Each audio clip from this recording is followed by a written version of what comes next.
नमस्कार मंडळी, पुन्हा एकदा आपलं स्वागत आहे आपल्या माहिती मंडळ या युट्यूब चॅनलवरती. आज आपला विषय आहे आधार सीडिंग म्हणजे काय.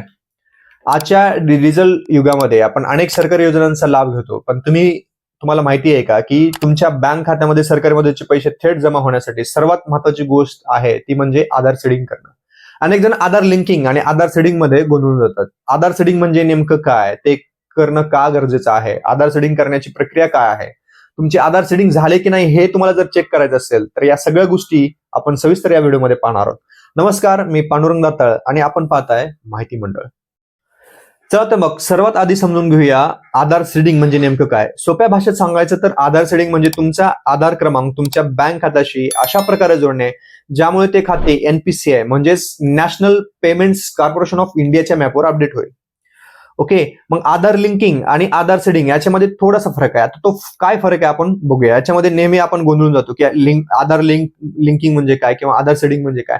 आधार लिंकिंग म्हणजे एकदम सोपं आहे की तुमच्या ओळखपत्र म्हणून किंवा ओळखीसाठी बँकेला जे आपण सबमिट करतो, लिंक करतो किंवा आयडेंटिटी प्रूफ म्हणून आपण जे बँकेला देतो ते म्हणजे तुमचं आधार लिंकिंग झालं. आता आधार सीडिंग म्हणजे काय की तुमचं जे बँक खातं आहे ते सरकारी अनुदानासाठी डीबीटी अधिकृत करणे. डीबीटी म्हणजे काय, जेव्हा तुम्ही आधार सीडिंग करता तेव्हा तुमचं खाते म्हणजे डीबीटी म्हणजे डायरेक्ट बेनिफिट ट्रान्सफर यासाठी पात्र होते. आता हे आधार सीडिंग का केले जाते असा आपल्याला नेहमी प्रश्न पडतो. मग आधार सीडिंग काय आहे की जेव्हा सरकारकडून जो येणारा पैसा आहे म्हणजे थेट लाभ हस्तांतरण म्हणजे डायरेक्ट बेनिफिट ट्रान्सफर, सरकार जे काही पैसे तुम्हाला पाठवतं, उदाहरणार्थ शेतकरी सन्मान निधी असेल, गॅस सबसिडी असेल, पेन्शन असेल, लाडकी बहीण योजना असेल, यासारख्या अनेक योजनांचे पैसे जे आपल्या अकाउंटला येतात त्यासाठी हे आधार सीडिंग करणं गरजेचं आहे. आता याच्यामध्ये काय होतं की आधार सीडिंग केल्यामुळं सरकारला माहिती आहे की तुमच्या अकाउंटला कुठल्या अकाउंटला पैसे पाठवायचे आहेत, कुठल्या अकाउंटला आधार सीड केलेलं आहे आणि ते सगळी प्रोसेस झाल्यामुळं कुठल्याही मध्यस्थीची गरज नसताना म्हणजे गरज राहत नाही आणि सरकारकडून थेट तुमच्या अकाउंटला पैसे जमा होतात. आता पैशाचे या आधार सीडिंग मुळे किंवा या सगळ्या प्रोसेसमुळं ही सगळी इथे कुठलीच रिस्क नाही, हे सुरक्षित ट्रान्सफर सरकारकडून आपल्या अकाउंटवर होतं. आता काही जणांकडे 3 ते 4 बँकची खाती असू शकतात, पण जे प्रायमरी अकाउंट आहे ज्याच्यावर आपल्याला पैसे पाहिजेत त्याच अकाउंटला आपण आधार सीड करणं गरजेचं आहे. ज्या अकाउंटला तुमचं आधार सीडिंग झालेलं आहे त्याच अकाउंटला तुम्हाला सरकारकडून पैसे जमा होतील. ज्या अकाउंटला आधार सीड नाहीये किंवा आधार सीडिंग झालेलं नाहीये तर तुमच्या पेमेंट थांबेल आणि सरकारकडून जे काही तुम्हाला निधी येतो तो निधी म्हणा किंवा तुमच्या सबसिडीज म्हणा त्या थांबल्या जातील. आता पुढचा प्रश्न आहे की आधार सीडिंग कसं करायचं. आधार सीडिंग करण्याच्या 2 मुख्य पद्धती आहेत. एक, तुम्ही ऑफलाईन जाऊन आधार सीडिंग करू शकता किंवा तुम्हाला घर बसल्या ऑनलाईन सुद्धा आधार सीडिंग करता येतं.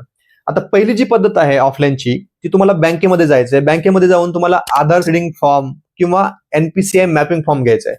त्या फॉर्मवर तुम्हाला तुमचा आधार नंबर, तुमचं नाव, तुमचं एज, तुमचा मोबाईल नंबर, तुमचा ऍड्रेस ह्या सगळ्या गोष्टी टाकून त्या फॉर्मवर तुम्हाला साईन करायचे आणि त्या फॉर्म भरून झाल्यावर त्याला तुमचं आधार कार्डचं एक झेरॉक्स आणि बँकेच्या पासबुकचं एक झेरॉक्स असं करून आणि तुम्हाला बँकेला सबमिट करायचं. सबमिट केल्यावर बँक तुमचं बायोमेट्रिक व्हेरिफिकेशन करेल, सगळ्या गोष्टी चेक करेल आणि सही वगैरे सगळ्या गोष्टी चेक करून झाल्यावर तुम्हाला ते 48 ते 72 तासामध्ये तुमची ही ऑफलाईन पद्धतीने तुमची सीडिंग प्रोसेस कंप्लीट होईल. आता दुसरी जी पद्धत आहे आपली आहे नेट बँकिंगकडे. ज्यांच्याकडे नेट बँकिंग आहे किंवा मोबाईल ऍप्लिकेशन आपण वापरतो त्या ह्याच्यावरून जेव्हा आपल्याला बँक सीडिंग करता येतं तर त्याच्यामध्ये काय करायचं, तुम्हाला बँकेच्या आपल्या लॉग इन करायचंय. लॉग इन केल्यावर सर्व्हिसेस मध्ये अकाउंट सेक्शन मध्ये जायचंय. तिथं तुम्हाला आधार सीडिंग किंवा लिंक आधार फॉर डीबीटी या पर्यायावर क्लिक करायचंय. त्याच्यानंतर तुम्हाला एक ओटीपी भेटेल, तो ओटीपी व्हेरीफाय करायचा, ओटीपी टाकायचा आहे आणि ते तुम्हाला सबमिट करायचं. सबमिट केल्यावर तुम्हाला ते आधार सीडिंग ऑनलाईन प्रोसेस जी आहे ती आपली कंप्लीट होईल.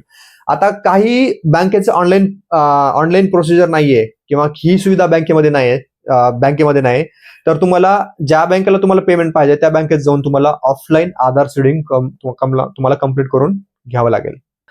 आता आपण 2 पद्धती बघितल्या, ऑफलाईन आणि ऑनलाईन आपण आधार सीडिंग केलेलं आहे. मग आता हे आधार स्टेटस कसं चेक करायचं, तुमचं खातं आधार सीडेड आहे की नाही हे तुम्हाला घर बसल्या आपण चेक करू शकतो. सगळे स्टेटस दाखवेल. आता हे आधार सीडिंग झाले की नाही, आधार सीडेड आहे की नाही हे आपल्याला कसं चेक करायचंय ते आपण लाईव्ह बघणार आहोत. चला तर मग बघूया आपण आपलं स्टेटस जे आहे आधार सीडिंगचं ते कसं चेक करायचं. चला तर मग बघूया व्हिडिओच्या पुढच्या भागामध्ये. तुम्हाला गुगलवरती जाऊन तुम्हाला टाईप करायचं सर्च बार मध्ये UIDAI UIDAI वर क्लिक करून एंटर केल्यावर तुम्हाला पहिलीच साईट येईल UIDAI.gov.in. या पहिल्याच साईटला क्लिक करायचं आहे. तेव्हा तुम्हाला असा इंटरफेस येईल ज्यामध्ये तुम्हाला तुमची लँग्वेज सिलेक्ट करायचं आहे. मी इथं लँग्वेज सिलेक्ट करतो. लँग्वेज सिलेक्ट केल्यावर तुम्हाला दुसरा एक इंटरफेस असा एक इंटरफेस येईल ज्यामध्ये माय आधार, अबाउट UIDAI आणि अशा गोष्टी येईल. त्यामुळे माय आधारवर क्लिक करायचंय. क्लिक नाही करायचं, म्हणजे कर्सर घेऊन जायचंय. त्याच्यावर तुम्हाला ड्रॉपडाऊन ऑप्शन दिसतील. तुमचा अपडेट युअर आधार आहे, गेट आधार आहे, आधार सर्व्हिसेस. या तिसरा जो ऑप्शन आहे आधार सर्व्हिसेस, या आधार सर्व्हिसेस आपल्याला खाली जायचे. तुम्हाला खाली दिसेल व्हेरीफाय आधार नंबर, व्हेरीफाय ईमेल ऍड्रेस आणि मोबाईल नंबर. त्याच्यानंतर तुम्ही खाली गेल्यावर तुम्हाला इथे दिसेल बँक सीडिंग स्टेटस. जे आपल्याला आधार सीडिंग आहे बँकेला जे आपण करतो ते स्टेटस बघायचं आहे. त्याच्यामुळे आपल्याला या ऑप्शनवरती क्लिक करायचं. या ऑप्शनवरती क्लिक केल्यावर तुम्हाला एक वेगळं इंटरफेस दिसेल. याच्यामध्ये तुम्हाला वेलकम टू माय आधार. त्याच्यामध्ये तुम्हाला तुमचा आधार नंबर आणि OTP टाकून तुम्हाला लॉग इन करायचंय. मी लॉग इन वरती क्लिक करायचंय. लॉग इन वरती क्लिक टाकून तुम्हाला इथं तुमचा 12 अंकी आधार नंबर टाकायचा आहे.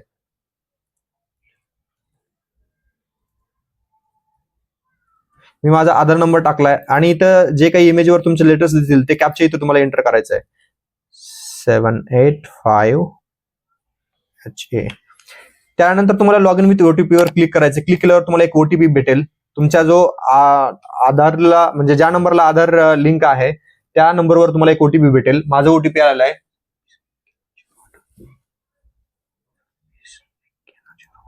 तो OTP टाकून तुम्हाला सिम्पली लॉग इन करायचंय. लॉग इन केल्यावर तुमचं हे पेज लॉग इन झाले. तुम्ही लॉग इनच्या म्हणजे फायनल पेजला आलेत. तुम्हाला इथे दिसेल, तुम्हाला वेगवेगळे ऑप्शन दिसतील. अड्रेस अपडेट, डाउनलोड आधार आणि ह्या सगळ्या गोष्टी दिसतील. त्यामुळे तुम्हाला इथे दिसते एक ऑप्शन बँक सीडिंग स्टेटस. या ऑप्शनवरती तुम्हाला क्लिक करायचं. बँक सीडिंग क्लिक केल्यानंतर तुम्हाला एक इंटरफेस येईल. इथे दिसते तुम्हाला congratulations, your Aadhaar bank mapping has been done. Aadhaar number तुमचा दिसेल, तुमचा bank ID ICICI bank limited, तुमचं बँक सीडिंग स्टेटस जे आहे ते तुमचं ऍक्टिव्ह दिसेल. हे जे स्टेटस आहे ते तुमचं जी सगळी प्रोसेस झाल्यावर, जे आपण अगोदर व्हिडिओमध्ये एक्सप्लेन केली ती सगळी प्रोसेस झाल्यावर तुम्हाला इथे एक ऍक्टिव्ह दिसेल. जेव्हा तुम्हाला ऍक्टिव्ह दिसेल त्याचा अर्थ तुम्ही समजून जायचं की तुमचा आधार हा बँकेच्या अकाउंटला सीडिंग झालेला आहे आणि तुमचं इथे लास्ट अपडेट डेट दाखवेल. अशा प्रकारची इन्फॉर्मेशन जी आहे की आपलं आधार सीडिंग झालंय की नाही बँक अकाउंटला ते चेक करण्यासाठी आपण ह्या प्रोसेसने आपण चेक करू शकतो. आणि ऍक्टिव्ह असेल तर आपण समजू शकतो की आपला आधार हा बँक अकाउंटला सीडिंग झालेला आहे. एकंदरीत आपण बघितले की आधार सीडिंग म्हणजे काय, आधार सीडिंग कसं करायचं, त्याचं स्टेटस चेक कसं करायचं, ह्या सगळ्या गोष्टी आपण पाहिल्यात. यासारख्याच अनेक वेगवेगळ्या माहितीसाठी आपल्या माहिती मंडळ या चॅनलला सबस्क्राईब करा, व्हिडिओला लाईक करा, शेअर करा आणि चॅनलला सबस्क्राईब केलं नसेल तर चॅनलला सबस्क्राईब नक्की करा. धन्यवाद.